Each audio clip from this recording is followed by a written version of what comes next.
Welcome back to the Camilla Tominey Show on GB News. Joining me now is the Chief Secretary to the Treasury, Darren Jones. Lovely to see you this morning, Mr. Jones. I know you've got a busy week ahead. Before we get on to talking about the spring statement, can we just have a chat about Heathrow?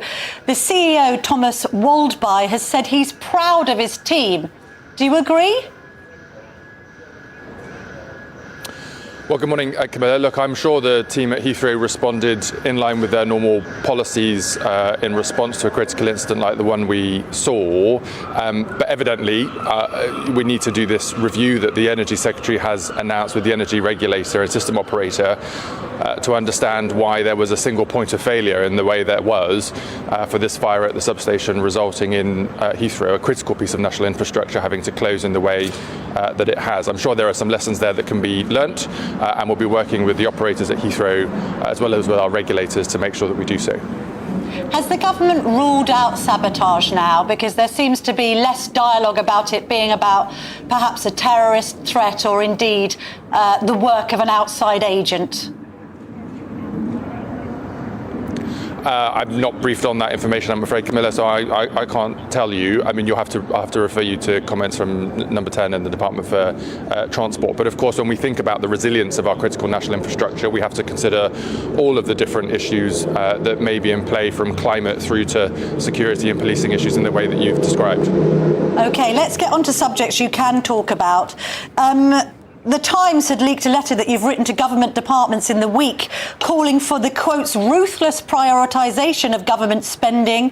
You're talking about real-term cuts of between 5.7 and 11.2% to government departments, unprotected departments. So that's all departments really, apart from the Department for the Ministry of Defence and indeed the Department for Health.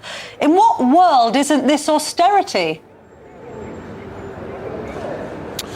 Well, it's not austerity because we're increasing the amount of money we're putting into our public services. There was a huge increase at the budget in the autumn last year, £100 billion of additional capital investment, £40 billion of additional tax rises going straight into frontline public services. That was a big injection of spending because we needed to get a grip of public services after the mess that we found them in from the last Conservative administration. But I think the letter you're referring to, Camilla, is the letter that I issued to start the spending review at the end of the last calendar year.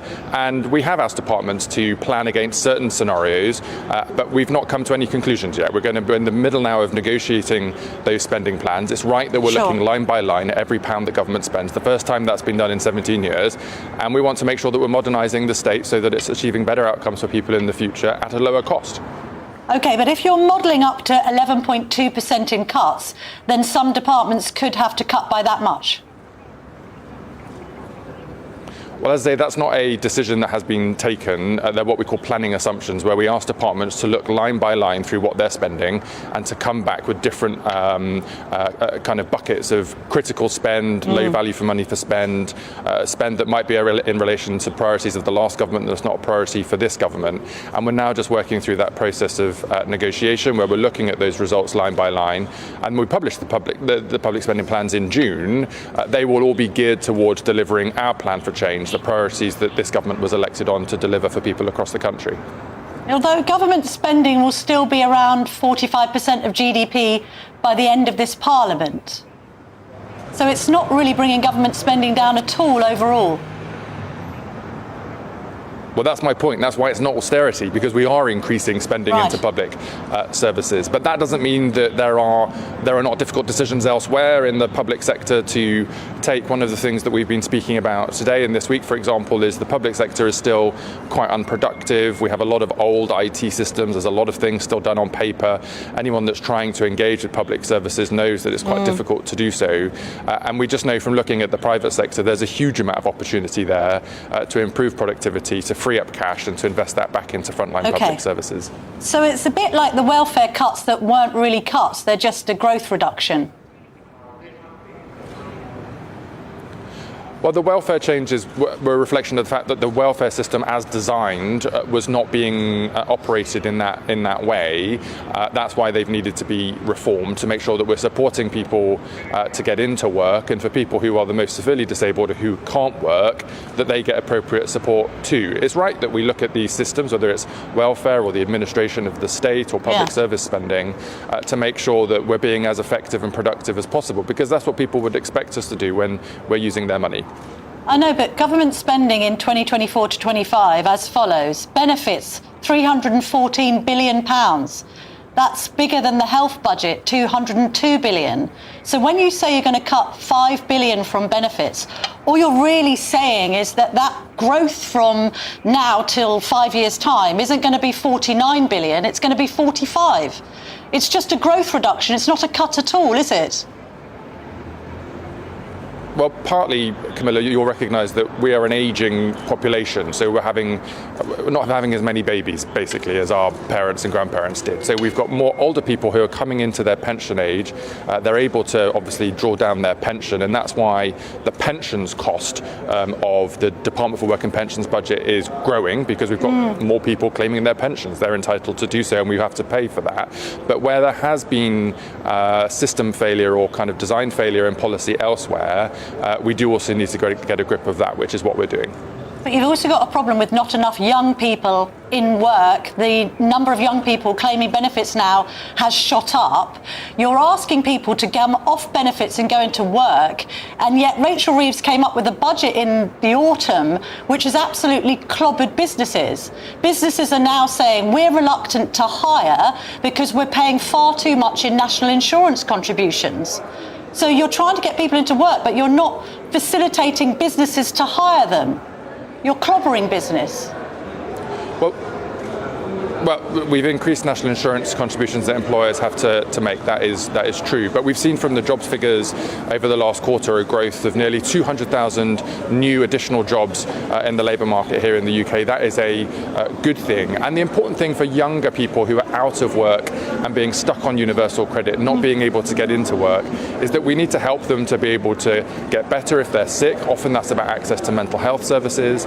But also we need to make sure that they've got access to the training and skills that they need to have to get into work. That's why we've announced today, for example, our construction package. We think we can get 60,000 additional jobs in engineering, bricklaying, electrical and carpentry skills by supporting the construction industry. That's exactly the type of outcome we're trying to achieve for young people across the country.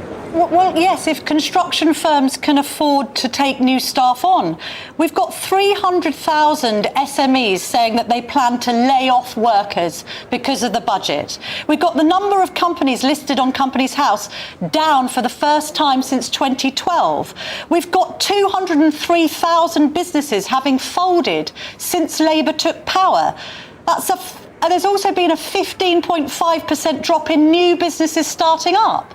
So the budget has been anti-business, hasn't it?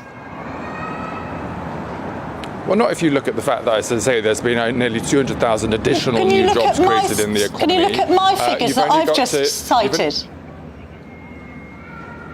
Sure, and we're exchanging figures, as we often do in these political interviews. But look, you only need to talk to businesses about where we are taking this country in terms of its policy direction. You can see already in the weekend papers, which I'm sure you've been reviewing on your show, really positive feedback from CEOs and company investors about the UK being a stable place to do business, a country that has a clear mandate and a policy for growth in the economy, where a government's willing to get in and work alongside business.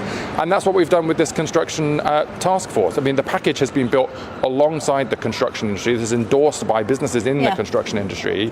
They tell us that the policies we've announced today will help them to hire more people, to train more people, and the fact that we're going to get on and work with them and investors and play our part with public spending where it's relevant to get those houses built, to get that infrastructure built, that creates the circumstances for which you can employ people and pay them for their good jobs that they're doing and help the economy grow. That's a good thing. I don't know what CEOs the Treasury's been speaking to. We do a section on this show every week where we speak to small and medium-sized business owners to find out how they've been affected by the budget. Not one person has come forward, who runs a small or medium-sized business, to say they've been positively affected by the budget. We've spoken to people in hospitality, we've spoken to people in retail, we had 2 hairdressers in last week. They've been absolutely clobbered. So I don't know, what business owners are you speaking to? Because we haven't spoken to anybody who has this narrative that everything's great with business in the UK.